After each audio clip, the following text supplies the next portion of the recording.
Papa Kenzo kenalkan ruangan kerja Kenzo karena besok Kenzo mulai bekerja di kantor itu. Aditya pun merasa yakin jika Kenzo perlahan-lahan bakal menggantikan posisi papanya itu.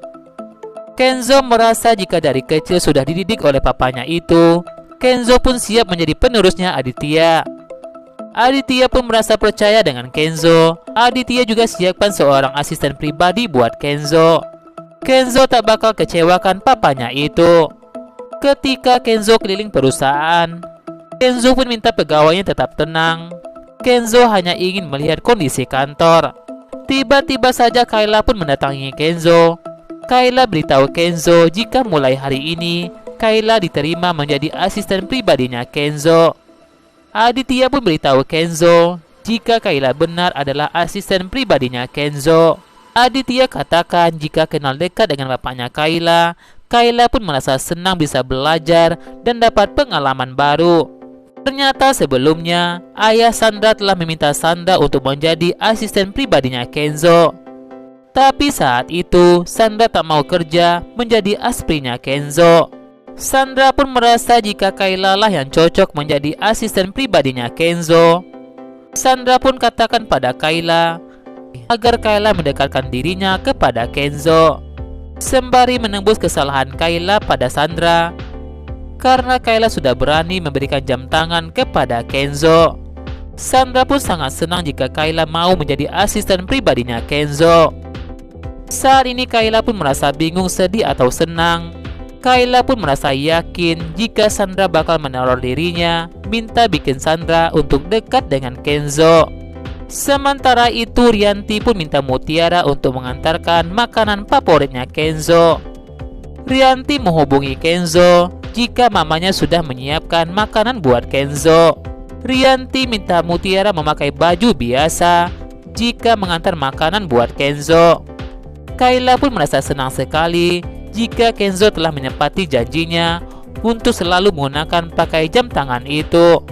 Kayla pun merasa takut jika Sandra datang melihat Kenzo menggunakan jam tangan Kayla. Kayla pun ingin Kenzo melepaskan jam tangan itu dan katakan jika jam tangan itu tidak cocok buat Kenzo. Kenzo merasa tak apa-apa karena jam tangan itu berharga dari sahabatnya. Kenzo tak suka jika Kayla memanggil Kenzo dengan sebutan bapak. Kenzo minta Kayla tak pakai bahasa formal. Kenzo merasa jika asisten pribadinya sangat bawel sekali. Kayla pun memaksa Kenzo untuk melepaskan jam tangan itu. Saat itu Kayla hampir terjatuh dan berhasil dipegang oleh Kenzo. Sandra pun akhirnya datang ingin menemui Kenzo. Sandra pun tak sengaja melihat Kayla bersama dengan Kenzo. Sandra pun lantas mengajak Kenzo untuk makan siang bersama di sebuah kafe. Kenzo katakan pada Sandra jika makan siang di kantor saja. Sandra pun berpikir jika Kenzo sangat sibuk sehingga tidak bisa makan di luar kantor. Sandra ingin makan bersama di kantor itu dengan Kenzo. Kenzo katakan pada Sandra jika bukan tak ingin makan bersama dengan Sandra karena mama Kenzo sudah membawakan makanan untuk Kenzo. Sandra ingin temani Kenzo makan di kantor itu. Sandra pun lantas meminta Kayla untuk membelikan makanan favoritnya. Kenzo pun lantas kaget jika Sandra telah menyuruh-nyuruh Kayla. Kenzo katakan jika Kayla adalah asisten pribadinya Kenzo.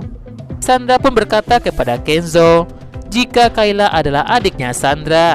Sandra juga berhak untuk memerintah Kayla. Mutiara pun akhirnya sampai di kantornya Kenzo. Mutiara pun lantas terpukau melihat kemegahan kantornya Kenzo. Mutiara pun lantas bertanya pada sapam itu, di manakah ruangan Kenzo. Bahkan saat itu, Mutiara pun kejeduk kaca karena tidak melihat kaca itu. Mutiara pun memuji kantor Kenzo sangat keren sekali. Saat itu Mutiara naik tangga menuju ruang kantornya Kenzo. Kenzo juga mengajak Sandra untuk naik tangga ke lantai 3 menuju ruangannya. Ketika Mutiara naik tangga itu, Mutiara pun lantas terpeleset. Mie itu pun jatuh tepat di atas kepalanya Kenzo. Mutiara pun lantas kaget jika pria yang terkena mie itu adalah pria yang ada di mobil itu. Begitu juga dengan Kenzo. Kenzo pun jadi ingat jika wanita itu adalah wanita di mobilnya. Kenzo tanyakan kenapa wanita itu di sana. Kenzo pun merasa jika wanita itu adalah penyusup di kantornya Kenzo. Mutiara katakan jika dirinya telah diutus oleh bosnya untuk mengantarkan makanan buat Kenzo. Kenzo katakan pada Mutiara jika dirinya adalah Kenzo. Saat itu Mutiara pun tak percaya jika pria itu adalah Kenzo. Kenzo pun baru sadar jika wanita itu adalah ART baru di rumahnya. Kenzo pun jadi ingat jika wanita itu sengaja masuk ke dalam mobilnya dan juga masuk ke dalam kamarnya tanpa mengetuk pintu. Mutiara pun lantas minta maaf kepada Kenzo. Mutiara katakan jika itu tak sengaja. Kenzo pun berpikir jika Mutiara ingin mencelakai dirinya. Kenzo pun lantas memegang Mutiara dan memaksa Mutiara. Kenzo ingin mengajak Mutiara ke kantor polisi. Kenzo katakan jika Mutiara adalah perempuan calon napi. Kenzo tarik tangan Mutiara untuk dibawa ke kantor polisi. Mutiara pun merasa jika Kenzo tak bisa menahannya. Mutiara merasa tak bersalah. Kenzo pun merasa jika Mutiara penyusup ke kantornya itu.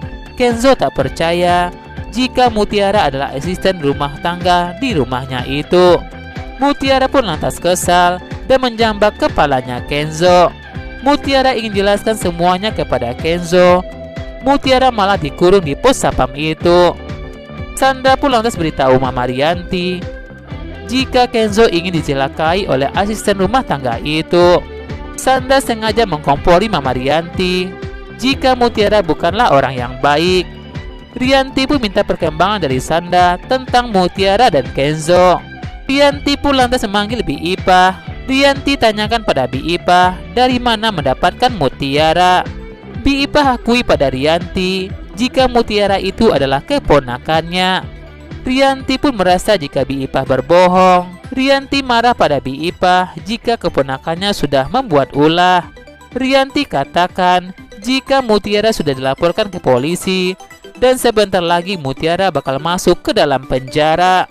Rianti beri peringatan bagi Bi Ipah agar tak sembarangan memasukkan orang baru ke rumah itu. Polisi pun datang sesuai dengan panggilan Kenzo. Kenzo katakan jika perempuan itu adalah penyusup.